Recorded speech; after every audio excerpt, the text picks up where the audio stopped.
जरा सोचिए, हमारे सिर के ठीक ऊपर एक ऐसा अदृश्य जाल फैला हुआ है।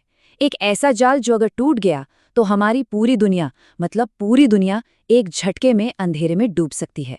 और नहीं, ये कोई साइंस फिक्शन फिल्म की कहानी नहीं है। ये एक ऐसी हकीकत है जिसे हम लगातार नजरअंदाज करते आ रहे हैं।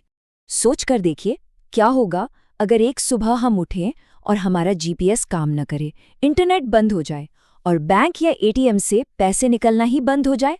हमारा पूरा मॉडर्न लाइफस्टाइल, सब कुछ सैटेलाइट्स के एक बहुत ही नाजुक धागे से बंधा हुआ है। तो सवाल ये है कि क्या होगा अगर ये धागा ही टूट जाए? और इस तबाही के पीछे कोई दुश्मन देश नहीं होगा, कोई एलियन हमला भी नहीं। इसका कारण हमारा अपना ही बनाया हुआ कचरा है। जी हाँ, कचरा जो आज स्पेस में एक टिक टिक करते टाइम बॉम्ब की तरह घूम रहा है। तो चलिए आज इसी अदृश्य खतरे की एक एक परत को खोलते हैं। हम सबसे पहले समझेंगे कि ऊपर ये खतरा आखिर है क्या। फिर बात करेंगे केस्लर सिंड्रोम की, जानेंगे कि छोटा सा कचरा भी इतना खतरनाक क्यों है। और फिर देखेंगे कि भारत का प्रोजेक्ट नेत्रा क्या है और पूरी दुनिया मिलकर इस सफाई के लिए क्या कर रही है। और अंत में ये हमारे भविष्य के लिए इतना जरूरी क्यों है। तो सबसे पहला सवाल यही उठता है कि ये स्पेस जंक या अंतरिक्ष का कचरा है क्या चीज़। देखिए, ये वो कचरा नहीं है जिसे हम कूड़ेदान में फेंकते हैं। नहीं, ये उससे कहीं ज्यादा खतरनाक है। स्पेस डेब्रीज, जिसे हम अंतरिक्ष मलबा भी कहते हैं, असल में इंसान की बनाई हुई कोई भी ऐसी चीज है जो पृथ्वी का चक्कर तो लगा रही है लेकिन अब किसी काम की नहीं है। मतलब अब वो फंक्शनल नहीं है। सीधे और आसान शब्दों में कहें तो ये स्पेस में तैरता हुआ हमारा यानी इंसानों का कचरा है। और इसमें क्या क्या आता है? अरे सब कुछ है। खराब हो चुके सैटेलाइट्स, रॉकेट के वो हिस्से जो लॉन्च के बाद अलग हो जाते हैं, टक्कर से बने हजारों छोटे छोटे टुकड़े, और आप यकीन नहीं करेंगे इसमें पेंट के छोटे छोटे कण तक शामिल हैं जो एस्ट्रोनॉट्स के स्पेस सूट से झड़ जाते हैं। ये सब कुछ मिलकर पृथ्वी के चारों ओर एक अदृश्य लेकिन बहुत ही खतरनाक जाल बना रहा है। और यही कचरा हमें एक ऐसे डरावने सपने की तरफ धकेल रहा है जिसे साइंटिस्ट केस्लर सिंड्रोम कहते हैं। एक ऐसी सिचुएशन जो हमें हमेशा हमेशा के लिए पृथ्वी पर ही कैद करके रख सकती है। ये कोई नई थ्योरी नहीं है।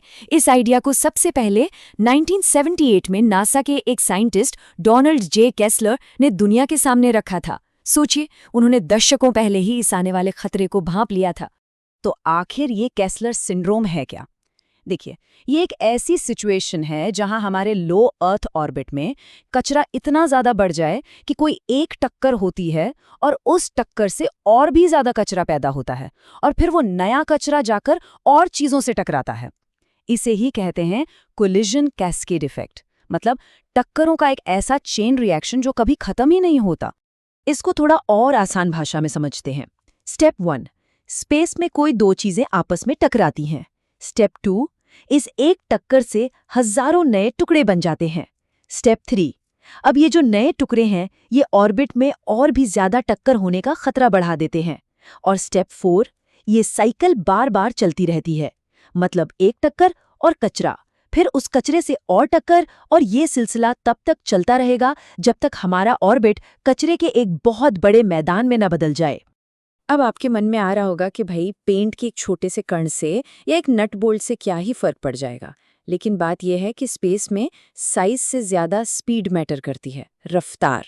लो अर्थ ऑर्बिट में कोई भी चीज लगभग 7.8 किलोमीटर प्रति सेकंड की रफ्तार से घूमती है। 7.8 किलोमीटर एक सेकंड में, जरा अंदाजा लगाइए, ये एक राइफल की गोली की रफ्तार से भी कई गुना ज्यादा है। और यही चीज इस खतरे को इतना बड़ा बना देती है। ऑर्बिट में घूमता 1 सेंटीमीटर का धातु का टुकड़ा 7 किलोमीटर प्रति सेकंड से भी ज्यादा तेज चलता है। वहीं धरती पर एक हाई पावर राइफल की गोली की रफ्तार लगभग 1 किलोमीटर प्रति सेकंड होती है। और फिजिक्स के हिसाब से जब स्पीड इतनी ज्यादा होती है तो काइनेटिक एनर्जी भी बहुत बढ़ जाती है, जिससे टक्कर का असर एक छोटे बम धमाके जैसा होता है। मतलब एक छोटा सा टुकड़ा भी पूरे सैटेलाइट को तबाह कर सकता है। और हाँ, ये सिर्फ कोई थ्योरी नहीं है, ऐसा असल में हो चुका है। साल 2009 में इरिडियम और कॉस्मोस नाम के 2 सैटेलाइट्स की भयानक टक्कर हुई थी, जिससे हजारों की संख्या में मलबे के टुकड़े स्पेस में फैल गए। और अभी हाल ही में 2024 में एक चीनी रॉकेट के टूटने से सैकड़ों और टुकड़े इस भीड़-भाड़ वाले ऑर्बिट में शामिल हो गए। तो आप समझ सकते हैं कि ये खतरा लगातार बढ़ रहा है। तो अब सवाल ये है कि इस बढ़ते हुए ग्लोबल खतरे से निपटने के लिए भारत क्या कर रहा है? इसका जवाब है कि भारत ने अपनी एक एक्टिव डिफेंस सिस्टम तैयार की है और इसका नाम है प्रोजेक्ट नेत्रा, मतलब network for space object tracking and analysis.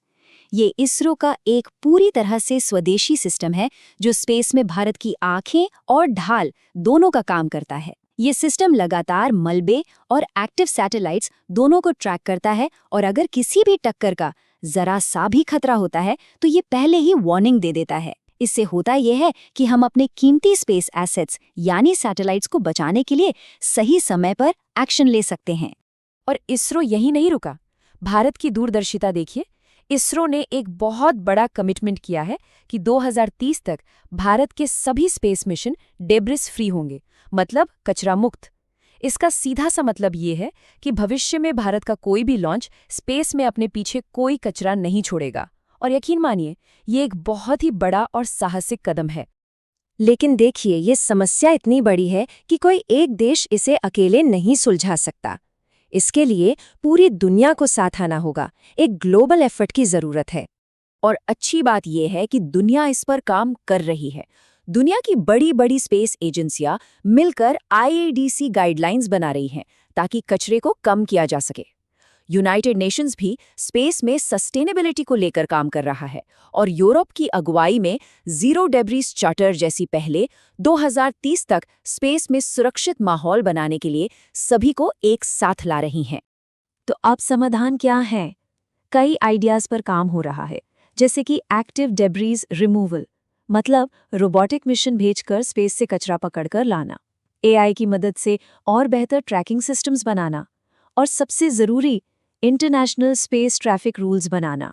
जी हाँ, ठीक वैसे ही जैसे हमारी सड़कों या समंदर के लिए ट्रैफिक नियम होते हैं। आखिर में ये समझना सबसे जरूरी है कि ये लड़ाई सिर्फ कुछ सैटेलाइट्स को बचाने की नहीं है, ये लड़ाई मानवता के भविष्य को सुरक्षित रखने की है। हमें ये सवाल खुद से पूछना ही होगा कि अगर हमारे ऑर्बिट्स आने वाली सदियों के लिए इस्तेमाल के लायक नहीं रहे, तो हम असल में क्या खो देंगे? दांव पर क्या लगा है? दांव पर लगा है हमारा पूरा भविष्य। हमारे मून मिशंस, हमारे मार्स मिशंस, गगनयान जैसे ह्यूमन स्पेस फ्लाइट प्रोग्राम्स, भविष्य में बनने वाले स्पेस स्टेशंस और वो सारी वैज्ञानिक खोजें जो हम स्पेस से करते हैं। ये सब कुछ एक झटके में रुक सकता है।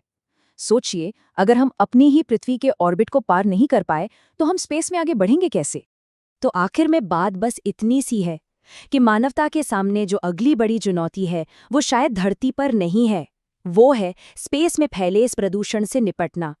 ठीक जैसे हम अपनी धरती को प्रदूषण से बचाने के लिए लड़ रहे हैं, हमें अब स्पेस के इस प्रदूषण को भी खिलाफ लड़ना होगा। क्योंकि अगर हमने अपने ऑर्बिट को खो दिया तो समझे हमने स्पेस में मानवता का भविष्य ही खो दिया।